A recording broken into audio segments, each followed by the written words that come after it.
Chapter 23. Shadows of the Past. Brian looked at videos on the laptop. The videos showed two kids and a woman, maybe their mom, playing in a park. Brian was not in the videos. This made him feel strange, like he was not part of their life. He watched the videos carefully.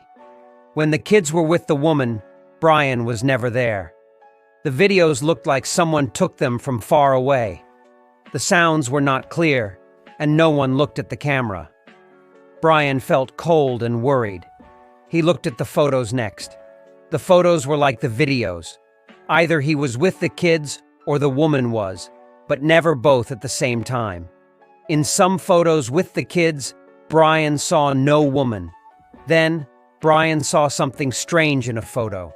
In the background, there was a mannequin wearing a wig, the same wig he found in the room. This made him feel very uneasy. Why is there a mannequin with a wig in our photo? He thought. Brian had many questions. Who took these videos? Why do they look secret, like someone was watching them? And why is the wig important? He thought hard about the wig. It was in the room and in the photo. It seemed like a big clue. Brian wanted to understand what it meant. He decided to find out more. He needed to know how the wig, the secret videos, and his lost memories were connected. He felt like he was getting closer to finding out something big about his past. The hidden room and the things he found there were just the beginning. He felt scared but needed to know the truth. Brian ready to learn more. He found a hidden room, a laptop, and a wig that were all clues to his past. He felt scared but also wanted to know more. He had many questions and was ready to find the answers, no matter what. Chapter 24. The Nightmare. Brian felt incredibly tired after his long day of searching. He realized he couldn't keep his focus any longer. Even though it was difficult for him to stop, he knew he needed to rest. Standing up, he made his way to the kitchen, hoping to find something quick to eat. He opened the fridge and found some leftovers, which he ate. Feeling slightly better but still exhausted, he decided it was time to try and get some sleep. He headed to his bedroom, laid down, but found himself tossing and turning, unable to fall asleep. The mystery of the hidden door was like a puzzle he couldn't solve, and it kept his mind racing. Giving up on sleeping in his bed, Brian went to the living room and lay down on the couch. It felt more comfortable, and slowly, his eyes began to close. Eventually, he drifted into sleep. As he slept, Brian entered a dream that seemed vivid and real. He was in a large, sunny park, watching children playing a game of hide-and-seek. The kids were full of energy, laughing and running around.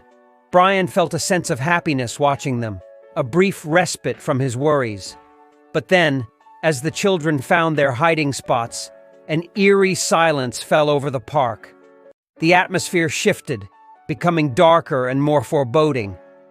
Brian started to search for the children, calling out their names, but there was no reply. The silence was oppressive, and the bright day turned into a gloomy dusk. Panic set in as Brian realized the children were nowhere to be found. He ran from one hiding spot to another, his heart racing, fear gripping him. The park that once felt joyful and alive now seemed desolate and menacing. As the darkness grew, Brian heard a faint voice, barely a whisper, calling out in the distance. He tried to follow the sound, but it was hard to pinpoint its source. The voice repeated, becoming slightly clearer, yet Brian still couldn't understand the words. Drawn to the voice, he found himself standing in front of an old, weathered door hidden among the trees. Hesitantly, Brian reached out and opened the door. As it creaked open, a chilling scream pierced the air. "It's your fault!"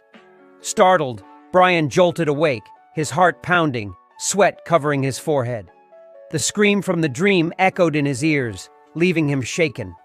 Lying on the couch, wide awake now, Brian tried to make sense of the dream. The joy, the sudden disappearance of the children, the mysterious voice, and the final scream. It all felt too real, too connected to the mysteries he was uncovering in his waking life. What does it all mean? Brian wondered, his mind racing with thoughts of the hidden door, the children, and the woman's scream. He sat in the dim light of the living room, determined yet afraid, knowing that the journey to uncover his past was far from over. Chapter 25. The Unfolding Mystery. Brian, feeling restless and overwhelmed with his discoveries, decided to take a moment for himself. He left the couch and walked to the bathroom, where he took a quick shower to refresh his mind and body. Dressed in fresh clothes, he felt a bit more composed. In the kitchen, he made himself a cup of coffee, savoring the familiar routine. Holding his warm cup, he returned to the hidden room, hoping to view everything with a clearer perspective. He wandered around the room, coffee in hand, examining the walls and the items scattered around, each telling a piece of the story he was desperate to piece together. After a while, feeling a mix of curiosity and apprehension, he sat down in front of the laptop once again. Brian revisited the photos, lingering on each one, trying to trigger more memories. Then, he turned his attention to the videos. The voices were muffled, making it hard to understand the words being said. He replayed the videos multiple times, straining to catch any familiar sounds or names. In one of the videos, he finally recognized the voice of the mother calling out, "Max, Lily, let's go, we have to leave." A jolt of recognition hit him. These were the names he had called out in his dream. Suddenly, a vivid memory flashed before him. He was securing Max in the back seat of a car, with Lily sitting next to her brother, who was in tears. "Lily, take care of your brother.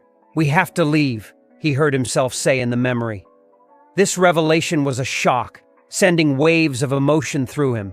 His memories were returning, albeit slowly and fragmented, still not enough to form a complete picture. Lost in thought, Brian's gaze fell upon a small, blinking red light at the bottom right corner of the laptop screen, marked with a camera symbol. Curiously, he clicked on it, and a new window popped up, dividing the screen into 4 sections showing live surveillance footage. The camera views switched between various rooms, most of them empty and dimly lit. Brian was puzzled, unsure of what he was looking at. Then, the camera view switched again, and Brian's heart stopped. In one of the frames, he saw 2 children lying motionless on the floor of a dimly lit room.